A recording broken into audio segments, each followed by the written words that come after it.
सहगल, वैदिक and KP astrologer आप लोगों के सामने प्रश्न कुंडली से संबंधित जिज्ञासाओं का समाधान करने के लिए उपस्थित हुआ हूं।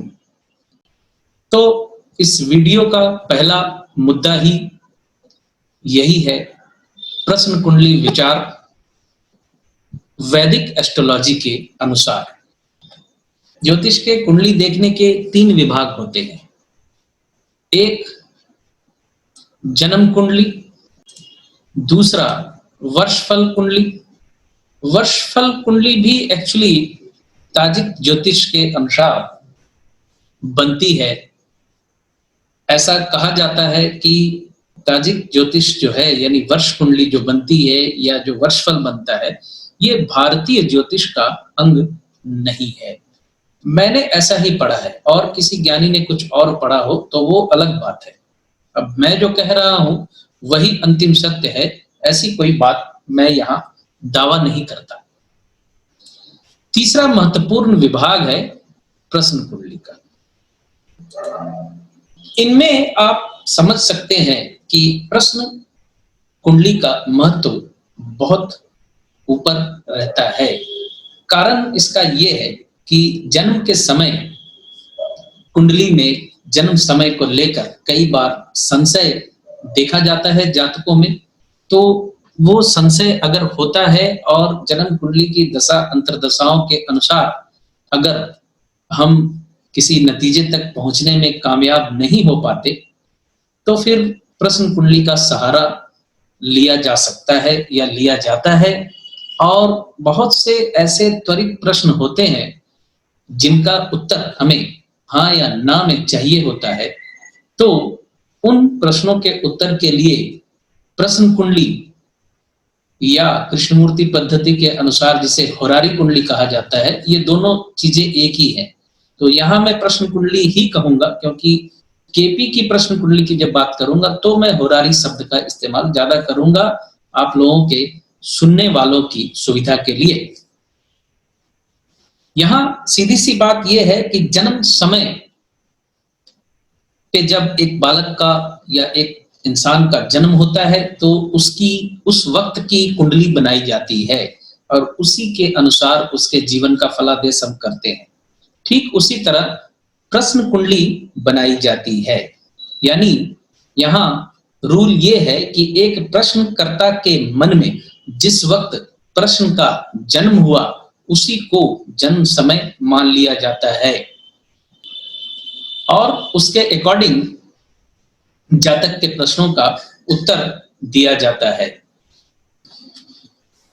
प्रश्न कुंडली का एक रूल और है जो आपको जानना जरूरी है कि अगर किसी जातक की उम्र 60 या 70 साल के आसपास की है तो उसकी जन्म कुंडली अगर नहीं भी है तो प्रश्न कुंडली को ही जन्म कुंडली मानकर उस जातक के बारे में फलादेश किया जा सकता है। प्रश्न कुंडली के नियम के अनुसार जिस वक्त जातक किसी ज्योतिष से या किसी दैवज्ञ से प्रश्न करता है तो इन 2 बातों की भी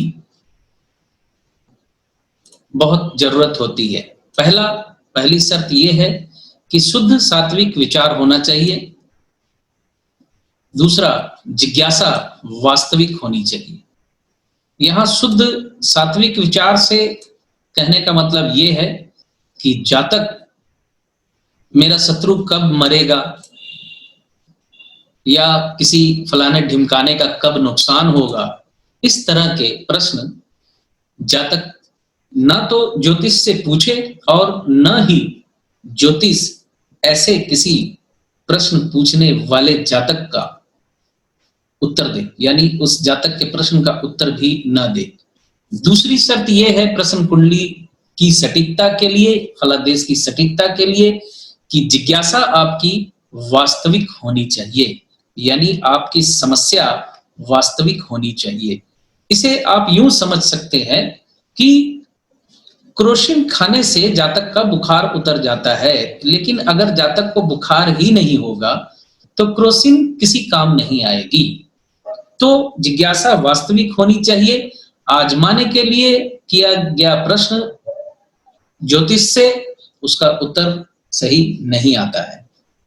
तीसरी बात एक और भी है कि जो ज्योतिष जितना ज्यादा सदाचारी होता है, जो ज्योतिष जितना ज्यादा धार्मिक प्रवृत्ति का होता है, जो ज्योतिष जितना ज्यादा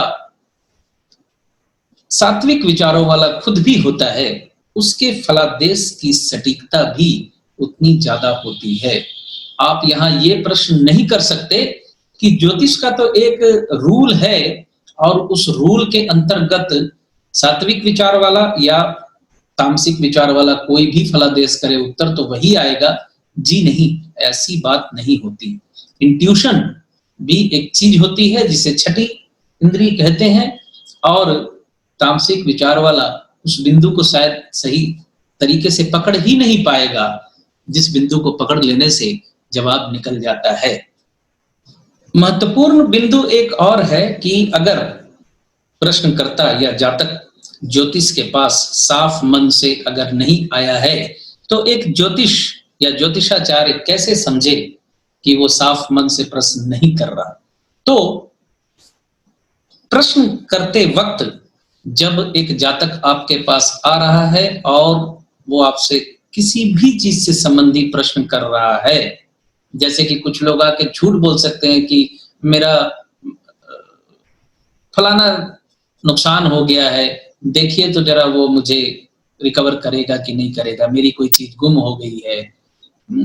कुछ भी झूठ अगर बोलता है तो उस वक्त की प्रश्न कुंडली में शनि तीसरे भाव में या लग्न में या केंद्र में, मंगल और बुध की लग्न और चंद्रमा दोनों पर दृष्टि हो तो प्रश्न करने वाला साफ दिल से प्रश्न नहीं कर रहा है।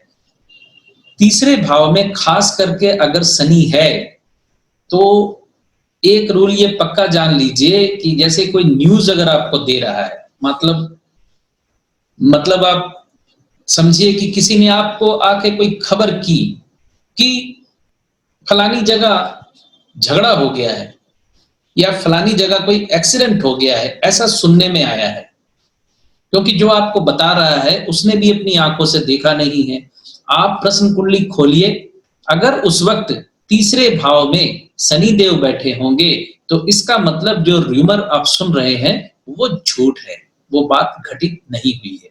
तीसरे भाव में उस वक्त बृहस्पति बैठा हुआ होगा तो वो खबर सच्ची है। ये रूल याद रखिए। मंगल और बुध की लग्न और चंद्रमा दोनों पर दृष्टि हो तो भी प्रश्न करने वाला साफ दिल से प्रश्न नहीं करता। इस चीज को मैं अच्छे से समझ लीजिए, दोबारा बोल रहा हूं इसलिए। मंगल और बुध की लग्न और चंद्रमा, यानी हो सकता है लग्न और चंद्रमा, लग्नेश और चंद्रमा एक ही हो, यानी लग्न में ही चंद्रमा बैठा हुआ हो, ठीक है ना। तो ये प्रश्न पूछने वाले पर आप संशय व्यक्त कर सकते हैं, यानी वो साफ दिल से प्रश्न नहीं कर रहा है, कुटिल भाव से प्रश्न कर रहा है आपसे। गुरु की दृष्टि हो, चंद्रमा की दृष्टि हो, बुध की अकेले की भी दृष्टि अगर हो लगन पे, तो जातक साफ दिल से प्रश्न करने वाला होता है। ये रूल है। ये बहुत महत्वपूर्ण बिंदु है जो इस वक्त आपके सामने स्क्रीन पे नजर आ रहा है। इसको अपने दिमाग में स्थापित कर लीजिए। जैसे समझिए इस चीज को, प्रश्न जिस समय किया गया कुंडली उस वक्त की बनानी चाहिए, मगर ग्रह स्थापना आप जिस वक्त कुंडली का विचार कर रहे हैं उस वक्त की होनी चाहिए। अब इसको जरा ध्यान से समझिए। मान लीजिए किसी व्यक्ति ने आपसे प्रश्न किया और आप उस वक्त उस व्यक्ति का प्रश्न ले रहे हैं, लेकिन प्रश्न का विचार करने लायक स्थिति में आप नहीं हैं। मतलब समझिए इस चीज को डीपली। प्रश्न का जन्म तो हो गया, जातक ने प्रश्न कर लिया, आप जातक को उस वक्त ये ना कहें कि आप 2 घंटे बाद आके पूछना, तो वो उसकी जो रियल अर्ज है, यानी जो उसके अंतर से जो प्रश्न का जन्म हो रहा है उस वक्त, जिस वक्त वो पूछना चाह रहा है, और आपके समय के अनुसार वो 2 घंटे बाद जब आके पूछेगा, वो दोनों बातों में अंतर आ जाएगा। तो जब भी कोई जातक आपसे प्रश्न पूछ रहा है तो आप उस प्रश्न को तो ले लेते हैं, लेकिन आप ऐसी अवस्था में नहीं है कि विचार भी उसी वक्त कर सकें। तो इस रूल को बहुत ध्यान से समझिएगा। YouTube पे ये रूल आपको कोई नहीं बताया होगा आज तक, इसको ध्यान से समझिएगा। मान लीजिए किसी ने सुबह 10 बजे आपसे प्रश्न किया और एक प्रश्न ज्योतिष के नियम के अनुसार उस प्रश्न का उत्तर अगले 24 घंटों के अंदर तक दे सकता है। ये रूल है प्रश्न ज्योतिष का। तो मान लीजिए एक व्यक्ति ने 10 बजे प्रश्न किया, आपने घड़ी देख ली, टाइम नोट कर लिया और आप उस प्रश्न कुंडली का हल करने के लिए बैठे शाम को 5 बजे उसी दिन। तो कितने घंटे का अंतर तो यहां हो ही गया आपका, 5-7 घंटे का डिफरेंस हो जा रहा है निर्णय लेने में। तो इस बिंदु को ध्यान से समझिएगा। ग्रह स्थापना आप विचार कर रहे हैं 5 बजे, तो उस 5 बजे के अनुसार कुंडली में ग्रह की स्थापना होगी। यानी कुंडली आपने खोलनी है सुबह 10 बजे की ही, माने प्रश्न कुंडली जो 10 बजे जो समय आपने नोट करके रखा है उसके अनुसार पहले कुंडली खोलिए।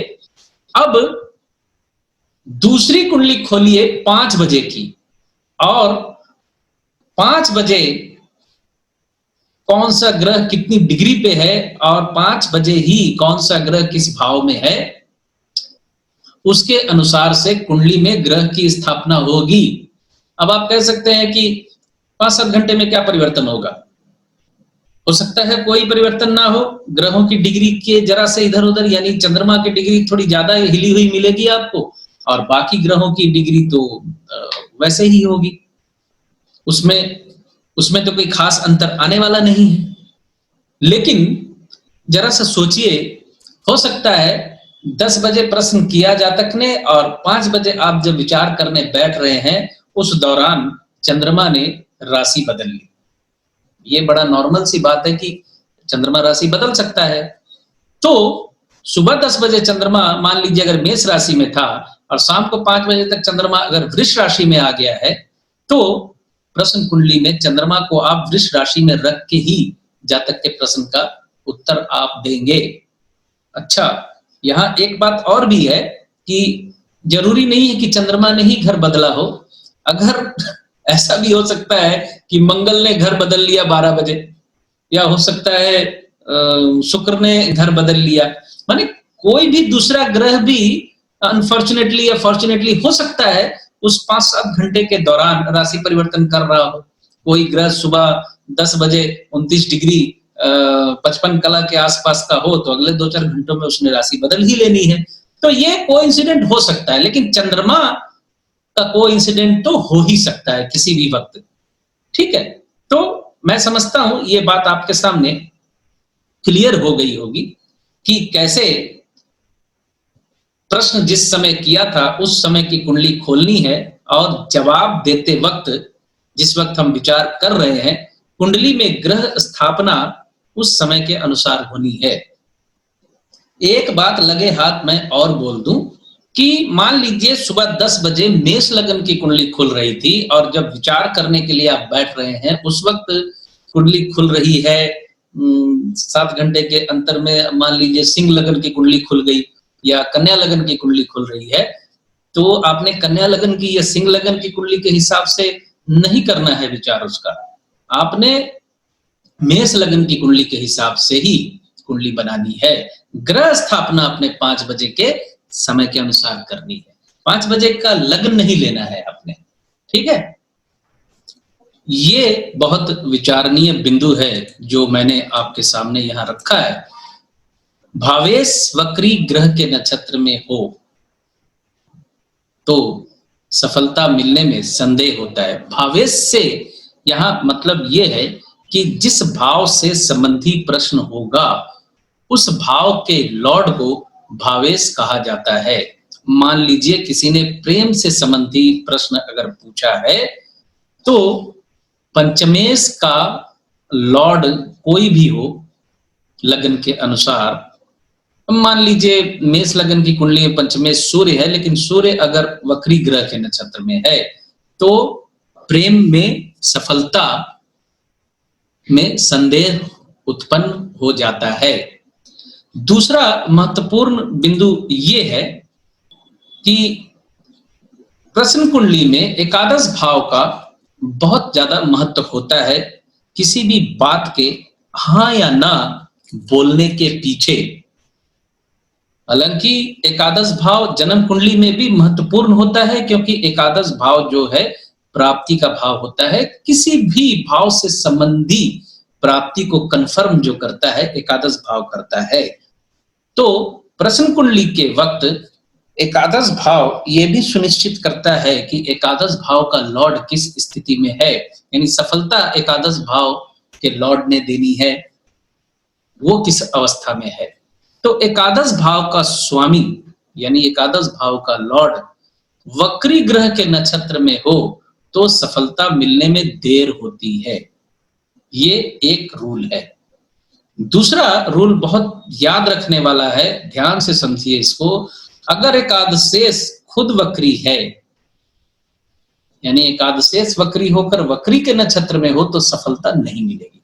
यानी एकादश भाव का लॉर्ड, मेष लग्न को ही आप उदाहरण के तौर पे ले ले कि एकादश भाव का लॉर्ड शनि अगर वक्री खुद है और वक्री ग्रह के ही नक्षत्र में है तो प्रश्न कुंडली में या प्रश्न कुंडली के वक्त जातक के द्वारा पूछे गए प्रश्न के संबंधी मामले में सफलता नहीं मिलेगी।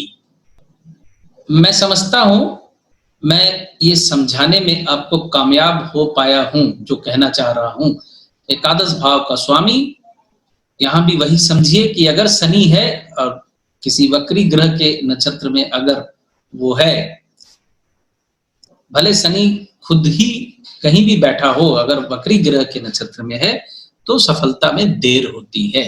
यानी एक रूल यहां और ध्यान रख लीजिए कि जिसके ग्रह में, यानी जो ग्रह वक्री है, शनि जिसके ग्रह के नक्षत्र में है, वो जब मार्गी होगा उसके बाद सफलता आपको मिलेगी। ऐसा भी हो सकता है कि एकादशेष खुद वक्री हो और किसी मार्गी ग्रह के नक्षत्र में हो तो भी सफलता मिलने में देर होगी। शनि के मार्गी होने का आपको इंतजार करना होगा।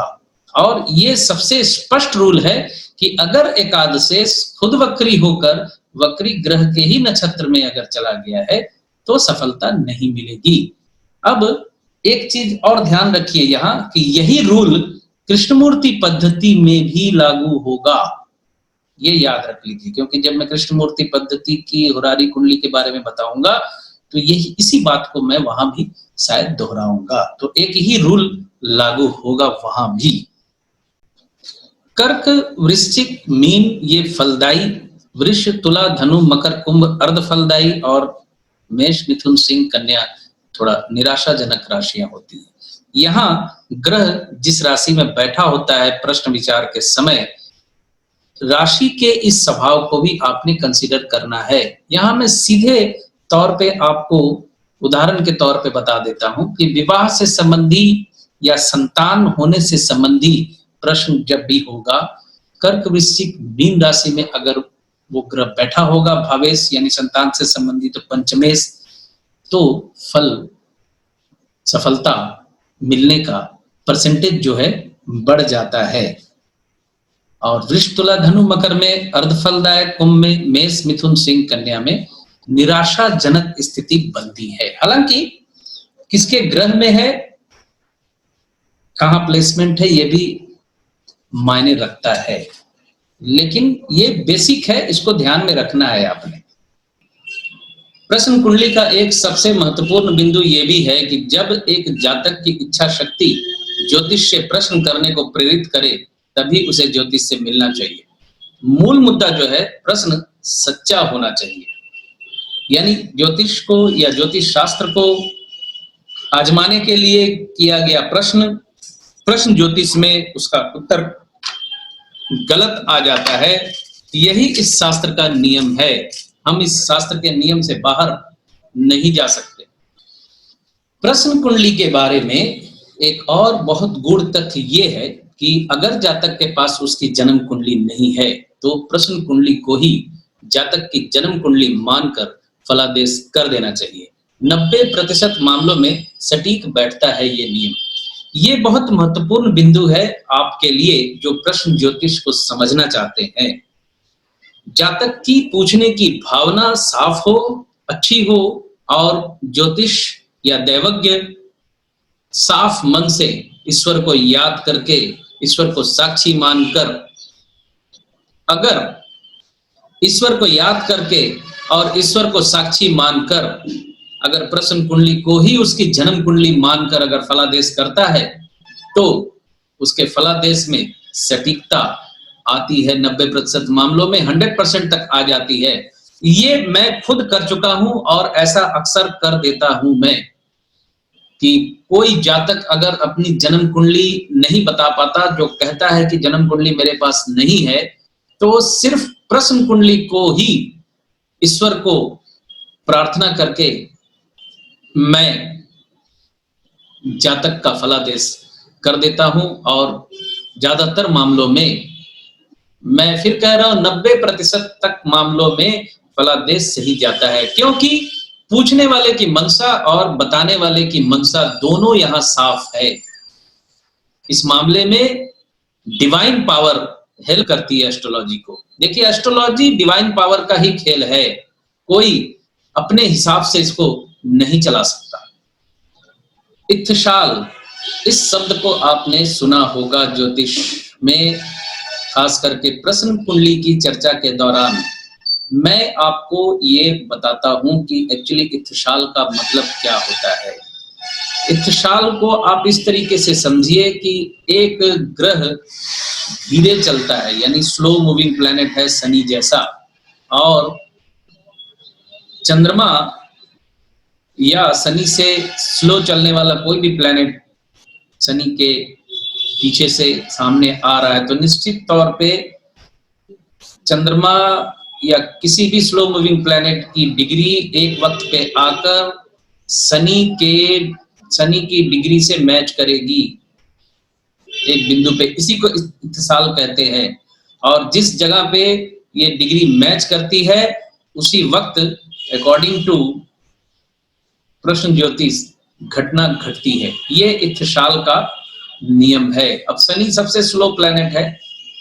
आप अगर दूसरा उदाहरण अगर लें कि सूर्य से चंद्रमा का अगर योग बनता है या मंगल से बुध का योग बनता है, यानी मंगल अगर पहले आगे के घर में है यानी अगले घर में है, तो पीछे से अगर बुध, क्योंकि बुध मंगल से तो ज्यादा तेजी से चलता है, तो बुध पीछे से अगर आ रहा है और प्रश्न में बुध ही कारक ग्रह बना हुआ है, मंगल के साथ कोई योग बनने से उसका फल घटित होना है, तो वो बुध मंगल के साथ जब एकदम मंगल की डिग्री को मैच करेगा उस वक्त घटना घटेगी। ये इत्तिसाल का नियम है।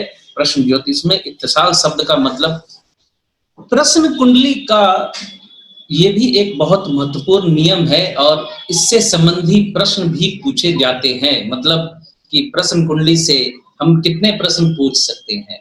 तो मेरा बहुत साफ कहना है कि प्रश्न कुंडली से एक वक्त में एक ही प्रश्न पूछने का नियम है, वो वैदिक एस्ट्रोलॉजी हो या कृष्णमूर्ति पद्धति हो।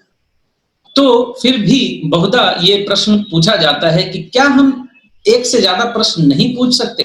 तो यहाँ मेरा कहना यह है कि देखिए, जरूरत या कहें कि आवश्यकता ही आविष्कार की जननी है। तो अगर जरूरत बहुत ज्यादा है, इंपॉर्टेंट अगर क्वेश्चन है, इंपॉर्टेंट प्रश्न का उत्तर दूसरे का भी उसी वक्त लेना है, तो वैदिक एस्ट्रोलॉजी के अनुसार जो नियम है वो नियम मैं आपको बता देता हूं। तो सबसे पहले तो समझिए कि सिर्फ एक ही प्रश्न पूछने का नियम है, दूसरा प्रश्न नहीं पूछा जा सकता। लेकिन फिर भी बहुत मजबूरी अगर है तो एक से ज्यादा प्रश्न का उत्तर जब भी देना होता है तो इस नियम को याद रखिए। जैसे पहला उत्तर लग्न से देना चाहिए, दूसरा उत्तर चंद्र लग्न से देना चाहिए, यानी चंद्रमा जिस राशि में बैठी हुई है उसको लग्न मानकर उत्तर देना चाहिए। तीसरे प्रश्न का उत्तर सूर्य लगन से देना चाहिए, यानी सूर्य जिस राशि में बैठा हुआ है, सूर्य लगन आप जानते ही हैं, उसको लगन मानकर उत्तर देना चाहिए। यानी जिस भी भाव भावेश से संबंधी प्रश्न है उस भाव को लेकर, यानी सूर्य लगन से उस भाव को आप पिकअप करके, जैसे विवाह संबंधी प्रश्न है तो सूर्य लगन से सप्तम भाव को आप लें। उदाहरण के लिए मैंने बताया। चौथे प्रश्न का उत्तर, यहां इसे ध्यान से समझिएगा, गुरु बुध और शुक्र इन तीनों में जो बली हो उसे लगन मानकर उत्तर देना चाहिए। तो यहां आपने बड़े ध्यान से सॉर्ट आउट करना है। सबसे पहले तो ये बात मेन जो है इसको ध्यान रखें, गुरु बुध और शुक्र इन तीनों में जो बली हो। तो पहले तो ये समझ ले कि मान लीजिए अगर शुक्र वक्री है तो आपने शुक्र को निकाल देना है, शुक्र लगन नहीं खोलनी है। शुक्र लगन मतलब शुक्र जिस राशि में बैठा हुआ है उसको लगन मान के। अगर बुध वक्री है तो बुध को भी आपने छोड़ देना है, अगर गुरु वक्री है तो गुरु को छोड़ देना है। इन तीनों में जो वक्री है पहले तो उसको छोड़ देना है। इसी तरह दोनों वक्री हैं तो दोनों को छोड़ देना है, सिर्फ शुक्र को पकड़ना है। इत्तेफाक से तीनों ही वक्री हैं तो फिर चौथे प्रश्न का उत्तर आपने नहीं देना है। एकदम साफ साफ मैं कह रहा हूं आपको, चौथे प्रश्न का उत्तर ही नहीं देना है, क्योंकि डिवाइन पावर जो है आपको चौथे प्रश्न का उत्तर देने की इजाजत नहीं दे रही है।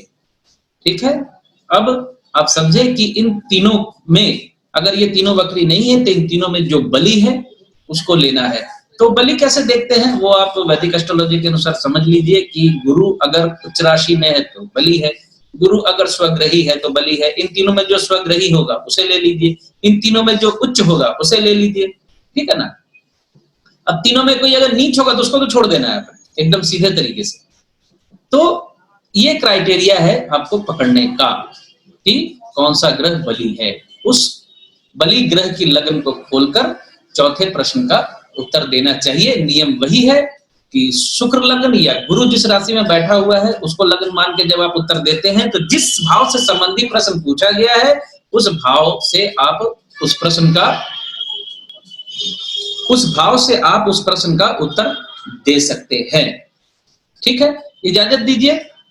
वीडियो अच्छा लगे तो लाइक शेयर एंड सब्सक्राइब जरूर कीजिए और आप इस नॉलेज को कहीं भी शेयर कर सकते हैं, मेरी तरफ से कोई आपत्ति नहीं है। Thank you.